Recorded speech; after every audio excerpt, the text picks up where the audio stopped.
Last हमने देखा कि जिनवू ने इंस्टेंट डंजन में बॉस को मार के अपना लेवल काफी ज्यादा बढ़ा लिया है, जिसकी वजह से उसकी बॉडी बहुत ज्यादा स्ट्रांग हो गई थी। अब एपिसोड 5 की स्टार्टिंग में हम देखते हैं कि हॉस्पिटल की सभी नर्सेज आपस में जिनवू के बारे में बात करने लगती है। उन सबको उस पर काइंड ऑफ क्रश हो जाता है। दे वर लाइक, तुमने देखा उसे, वो ई रैंक का हंटर कितना ज्यादा हॉट है ना, दिखने में तो क्यूट है बट उसकी body, oh my God, so sexy. उनमें से एक नर्स बोलती है कि मैंने नहीं देखा, हमारे हॉस्पिटल में ऐसा बंदा कब आया। दूसरी नर्स बताती है कि अरे वो पहले ऐसा नहीं था, पर उसने हार्डकोर वर्कआउट करके अपनी इतनी अच्छी बॉडी बना ली। फिर हम देखते हैं कि उनमें से एक नर्स जिनवू के रूम में जाती है। जिनवू जस्ट वर्कआउट करके फ्री हुआ था, ही वाज बेयर चेस्ट। उसकी बॉडी देखकर वो नर्स शॉक्ड रह जाती है। उसे शर्टलेस देखकर शाय फील करने लगती है। मन में सोचती है कि यार क्या मसल्स है, कितनी अमेजिंग बॉडी है। भूल ही जाती है कि वहाँ किस काम से आई थी। यहाँ हम देखते हैं कि जिनवू का physical transformation post instant dungeon next level ही हो गया है। उसकी हाइट बढ़ गई है, बॉडी बहुत ज्यादा सेक्सी हो गई है with proper face cuts and all. फिर कुछ ही देर बाद वो नर्स जिनवू को कहती है कि आज आपका डिस्चार्ज है, होप यू फीलिंग बेटर। आप रिसेप्शन पर आकर अपना पेपर वर्क खत्म कर लो and then you may go. Jinwoo जाने ही लगता है कि उसे रोककर अचानक बोलती है, इफ यू डोंट माइंड, क्या आप प्लीज अपना फोन नंबर दे सकते हैं। जिनवू को यहाँ समझ ही नहीं आता कि उस नर्स को उस पर क्रश हो गया था। वो सोचता है कि शायद रिपोर्ट्स वगैरह कुछ फॉरवर्ड करना होगा, इसलिए नंबर मांग रही है। अब नेक्स्ट टीवी पर एक न्यूज शो में एस रैंक के हंटर बेक का एक इंटरव्यू आ रहा होता है। एंकर उसे स्पेशल गेस्ट कहकर एड्रेस करती है, सेज कि पूरी कंट्री में सिर्फ 7 एस रैंक हंटर्स हैं और आप उनमें से एक है। You must have a busy life, पर आप जब रेड पर नहीं होते तो क्या करते हो। बेक बताता है कि बहुत सारी ट्रेनिंग, हमें अपनी स्किल्स हर दिन अपग्रेड करते रहना पड़ता है। आउट ऑफ प्रैक्टिस रहे तो आपके इंस्टिंक्ट्स कमजोर हो सकते हैं। शी वाज सरप्राइज्ड कि एवरी डे, हर दिन इतनी मेहनत। बेक बोलता है कि हाँ, मेरी जरा सी भूल मेरे कॉमरेड्स पर भारी पड़ सकती है। यही चीज है जो मुझे ड्राइव करती है, मोटिवेटेड रखती है। जिनवू की सिस्टर जिन्हा टीवी पर इंटरव्यू देख रही होती है। तभी हम देखते हैं कि जिनवू उठता है। जिन्हा उसे बाय बोलने के लिए उसके पास आती है, कहती है कि खाना फ्रिज में रख दिया है एंड तभी she notices a difference and says कि जिनवू, तुम वर्कआउट कर रहे हो क्या। जिनवू वाज लाइक, हाँ मतलब थोड़ा बहुत। कहती है, अरे वाह, तुम्हारी हाइट भी बढ़ गई है, सही है। आई गेस लड़कों की हाइट टीनेज के बाद बढ़ सकती है मतलब। फिर जाने से पहले जिनवू जिन्हा के बैग में अम्ब्रेला रखकर उसे कहता है कि ध्यान से स्कूल जाना। नेक्स्ट जिनवू को डेली टास्क असाइन होता है, same pushup, situp, squad and running. Jinwoo अपनी बॉडी देखकर सोचता है कि इतने सही मसल्स और सिर्फ डेली टास्क फिनिश करके, मतलब लेवल अप करते करते मैं तो बॉडी बिल्डर ही बन जाऊंगा। नेक्स्ट अपना स्टेटस चेक करता है। उसके पास अभी भी 12 एबिलिटी पॉइंट्स बाकी थे, अनयूज्ड थे। सोचने लगता है कि ये पॉइंट्स में कहाँ असाइन करूँ। स्ट्रेंथ बढ़ाने से मैं ज्यादा डैमेज तो पहुंचा सकता हूँ, पर अगर मैं क्विक और फास्ट नहीं हुआ, सही टाइम पर अटैक लॉन्च नहीं किया, तो स्ट्रेंथ किसी काम की नहीं रहेगी। तो एजिलिटी पर लगा दो क्या।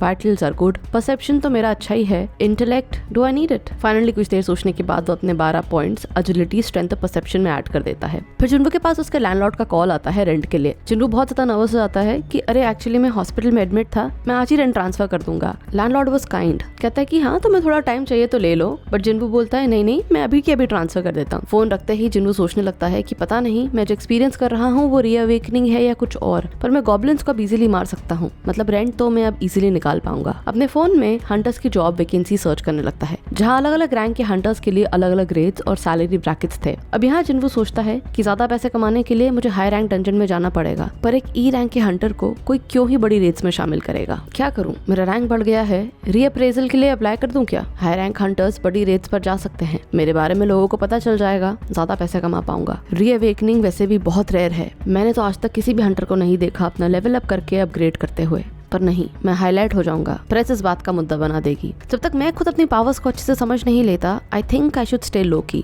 नेक्स्ट वी सी की जिनवू के पास एक मैसेज आता है और वो कहीं जाने के लिए निकल जाता है। रास्ते में उसे डेली टास्क का रिमाइंडर एक बार फिर आता है। जिनवू वो सो क्विक कि बीच रास्ते में ही ट्रेनिंग पूरी कर लेता है। नेक्स्ट वो एक हंटर की टीम से मिलता है। उनका लीडर वैंग डोंगसुक जिनवू को बताता है कि ये रेड एक सी रैंक डंजन में होगी, जहाँ मिनिमम 8 हंटर्स की रिक्वायरमेंट है। इनमें कम से कम आधे लोग सी रैंक हंटर्स होने चाहिए। उस टीम में से एक हंटर जिनवू को देखकर कहता है कि अरे ये तो बहुत फेमस है, इसका निकनेम भी है। हाँ, वो क्या था, world's weakest hunter, right. Jinwoo was like, हाँ मैं एक ई रैंक हंटर हूँ, I hope that's fine. Dongsuk कहता है हाँ चलेगा, बस कॉन्ट्रैक्ट साइन कर दो। अब क्योंकि तुम्हें फाइट नहीं करना है, सिर्फ साथ चलना है, तो मॉन्स्टर्स को मारने के बाद जो जेम स्टोन्स मिलेंगे हम वो तुम्हें नहीं दे सकते, बट फॉर पार्टिसिपेशन हम तुम्हें 20 लाख रुपीस दे देंगे। बस तुम्हें हमारा खाना, फर्स्ट एड वगैरह साथ लेकर चलना होगा। जिनवू उन्हें ध्यान से देखता है, सोचता है कि 4 सी रैंक हंटर्स और 2 सब डी रैंक हंटर्स। पूछता है कि हीलर कहाँ है। डोंगसुक वाज लाइक, हम बिना हीलर के ही चलेंगे, तुम्हें तो पता है ना इंडिपेंडेंट यूनिट को इतनी आसानी से हीलर कहाँ मिलते हैं। जिनवू वाज क्वाइट सस्पिशियस। उसे बात खटकती है। डोंगसुक कॉन्ट्रैक्ट देता है कि साइन करो जिसमें लिखा था अंदर डंजन में जो कुछ भी होगा उसकी इन लोगों पे कोई लायबिलिटी नहीं होगी, they won't be accountable. Jinwoo sign कर देता है। अब यहाँ एक और 21 साल के नए हंटर जिन्हों की एंट्री होती है, एक डी रैंक हंटर। जिनवू से देखकर समझ जाता है कि इतने महंगे गेट्स, जरूर उसकी फैमिली बहुत रिच होगी। जिन्हों बड़े स्वीटली बोलता है, सी रैंक का डंजन राइट, तुम चिंता मत करो, I will keep you safe. सब डंजन की तरफ फिर आगे बढ़ते हैं। अब टीम में सिर्फ जिनवू और जिन्हों ही नए लोग थे तो दोनों एक साथ चल रहे थे। जिन्हों कहता है बैग्स हैवी तो नहीं है। जिनवू वाज लाइक नहीं, इट्स फाइन। जिन्हों सेज मैं आपसे छोटा हूँ, you don't need to be polite और एनीथिंग। बाय द वे आपको पता है साइट का प्रेसिडेंट 2 महीने पहले 900 बिलियन का घोटाला कर फरार हो गया। वर्कर्स और इन्वेस्टर्स बहुत गुस्से में हैं। अरे मैं फिर से शुरू हो गया बिना मूड देखे। I am really sorry, I am not that good at social skills. जिनवू was like कोई बात नहीं, इट्स फाइन। खैर फिर कुछ ही देर में हम देखते हैं कि ये लोग गेट तक पहुंच जाते हैं and it was a huge gate. वो लोग आपस में बात कर रहे होते हैं कि पक्का ये सी रैंक का ही डंजन है ना। जिन्हों बोलता है कि यार सच में ये तो बहुत ही बड़ा गेट है, पता नहीं हम अंदर सेफ होंगे भी या नहीं। डोंगसुक सबको अश्योर करता है कि एसोसिएशन की इन्फॉर्मेशन कभी गलत नहीं हो सकती, ये सी रैंक डंजन ही है। अब जिनवू यहाँ जिन्हों को समझाता है कि किसी भी डंजन का रैंक उसके गेट के साइज पर डिपेंड नहीं करता, बल्कि उससे बाहर आ रही मैजिकल एनर्जी या उसकी पावर से डिसाइड होता है। इसका गेट चाहे बड़ा हो but according to the magical powers जो इससे बाहर आ रही है, ये सी रैंक का ही डंजन है। जिन्हों वाज वेरी इंप्रेस्ड कि यार आपको तो कितना नॉलेज है। और तभी हम देखते हैं कि डोंगसुक सबको अंदर जाने का ऑर्डर देता है। वो लोग जैसे ही अंदर पहुंचते हैं वहाँ कोई मैजिकल बीस्ट नहीं होते। इनफैक्ट वहाँ सब तरफ अंधेरा था। वो लोग बात करने लगते हैं कि यार यहाँ तो ग्लो स्टोन्स भी नहीं है। जिन्वू को यहाँ कार्टनन टेम्पल वाला फील याद आ जाता है। जिन्वू से पूछता है कि ग्लो स्टोन्स क्या होते हैं। उसे मैजिकल जेम्स, एसेंस स्टोन्स और इन सब में कंफ्यूजन हो रहा था। जिन्वू फिर उसे समझाता है कि ग्लो स्टोन्स डंजन के अंदर वो रॉक्स होते हैं जिनमें से लाइट आती है, मोस्टली वॉल्स और फ्लोर्स पर होते हैं। उससे डंजन में लाइट रहती है, अंधेरा नहीं होता। ऑन द कॉन्ट्ररी बीस्ट को मारने के बाद जो हमें मिलते हैं उन्हें हम एसेंस स्टोन्स कहते हैं। और डंजन के अंदर जो ऑर्गेनिकली पाए जाते हैं वो माना क्रिस्टल्स होते हैं जिन्हें हम माइन करके एक्सट्रैक्ट करते हैं। फिर वो लोग एक ऐसी जगह आकर पहुंचते हैं जहाँ उनके सामने सिर्फ एक लाइट जल रही होती है। जिन्वू वाज लाइक आपको तो सब पता है यार, फिर भी कितना कंफ्यूजिंग है ना।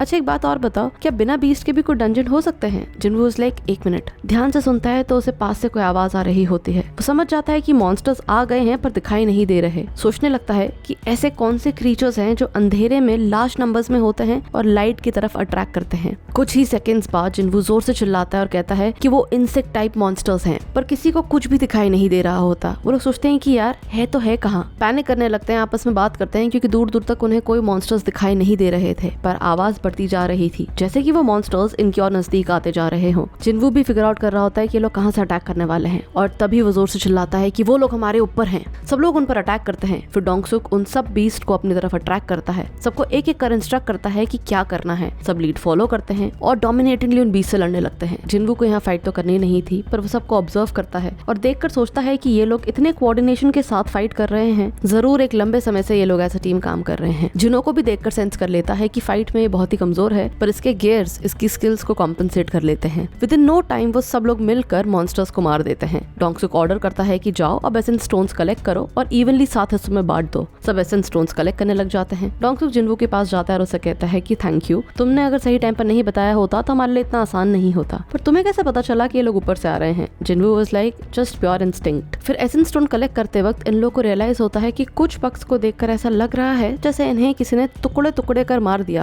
हो ना हो किसी और पावरफुल क्रीचर का यह काम है जो अभी भी यहाँ मौजूद है। उधर जिन्वू जिन्हा से पूछता है कि ये गेयर्स बहुत एक्सपेंसिव है राइट। जिन्हो वाज लाइक हाँ वो मेरी फर्स्ट एड है ना, तो मेरे डैड ने मुझे ला कर दिया। उधर बाहर भी सी की कुछ हंटर्स हार्डकोर वर्कआउट कर रहे होते हैं, including our S rank hunter Baek, जो सिर्फ एक पंच में ही एक ह्यूज रॉक को तोड़ देता है। अंदर डंजन में पूरी टीम अब बॉस को ढूंढने के लिए निकल पड़ती है। रास्ते में जिन्वू से पूछता है आप श्योर होना लगेज हैवी तो नहीं है, if you need help I am there. Jinwoo was like I am good, बिना फाइट किए अगर आपको पैसे मिल जाए तो उससे अच्छी डील हो ही नहीं सकती। सोचने लगता है कि सच में कुछ ज्यादा ही अच्छी डील नहीं है ये मेरे लिए। एक चीज थी जो उसे अब भी खटक रही थी। वो सोचता है कि ये एक ट्राइड एंड टेस्टेड टीम है, फिर भी बिना हीलर के काम कर रही है। ऊपर से कोटा पूरा करने के लिए उन्हें एक मेंबर की जरूरत थी एंड दे टुक मी। आगे हम देखते हैं कि वो लोग एक जगह पर आकर रुकते हैं जहाँ मकड़ी के जाले से आगे का पूरा रास्ता कवर्ड था। उसे काटते हुए आगे बढ़ते हैं और जैसे ही वो लोग अंदर जाते हैं उनकी आंखें चौंधिया जाती है। हर तरफ माना क्रिस्टल क्रिस्टल्स, और वो भी वर्थ बिलियंस। इन सब में अगर इक्वली भी डिवाइड किया जाए तो पर हेड अप्रोक्सीमेटली 100 मिलियन एक को मिलेंगे। टीम आपस में बात करने लगती है कि डोंगसुक सर, ये तो एक जैकपॉट है, आपका भाई तो ये देखकर जल जाएगा। जिन्हों को यहाँ याद आता है कि जिन्वू फाइट नहीं कर रहा, इसलिए उसे एसेंस स्टोन नहीं मिलेंगे, पर माना क्रिस्टल्स तो अलग हैं।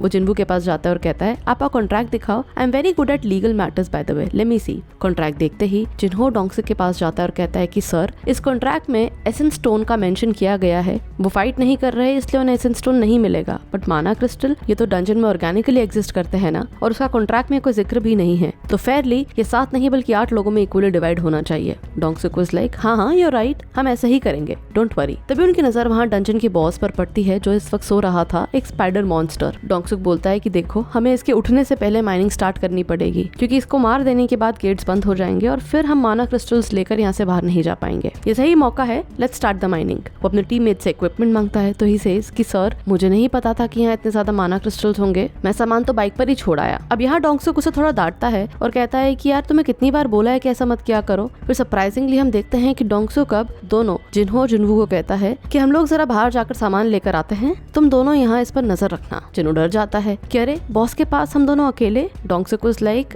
ये तुम्हारी पहली रेड है ना, डरो मत, ट्रस्ट मी। इतना कहकर डोंगसुक अपनी पूरी टीम को लेकर वहाँ से बाहर जाने लगता है। जिन्वू को ये सब देखकर अब पक्का डाउट होने लगता है कि कुछ ना कुछ गड़बड़ तो जरूर है। वो सोचने लगता है कि रेगुलेशन के हिसाब से सी रैंक के डंजन में मिनिमम 8 हंटर्स की रिक्वायरमेंट थी। ये टीम इससे पहले कई बार एक साथ फाइट कर चुकी है, और वो भी बिना हंटर के। फिर कोटा पूरा करने के लिए इनके पास पैर में रेगुलर हंटर्स होने चाहिए थे, मैं ही क्यों। और तभी हम देखते हैं कि डोंगसुक अपने टीम के मेंबर को कहता है, सुनो, गेट सील कर दो। और वो जिन्हू और जिन्वो को बॉस के पास अंदर अकेला छोड़ एंट्रेंस ब्लॉक कर देते हैं। जिन्हो शॉक्ड कि उन्होंने हमें धोखा दिया, सिर्फ माना क्रिस्टल्स के लिए हमें मरने के लिए छोड़ दिया। यहाँ जिन्वो को अपने लीडर सोंगश्यूल की बात याद आती है कि जिन्वो, हमारे लाइन में बहुत बुरे लोग भी हैं, ये लोग वीक लोगों को एज बेट यूज करते हैं सिर्फ और सिर्फ अपने फायदे के लिए, और क्योंकि ऐसे हादसे अकेले में होते हैं उन्हें एक्सीडेंट करार दिया जाता है। अब डंजन में कोई कैमरा तो होता नहीं, अनलेस कोई लिविंग विटनेस ना हो कुछ नहीं किया जाता। जिन्हू को लगता है कि अगर मैंने कॉन्ट्रैक्ट की बात नहीं की होती तो शायद वो लोग मेरे साथ ऐसा नहीं करते,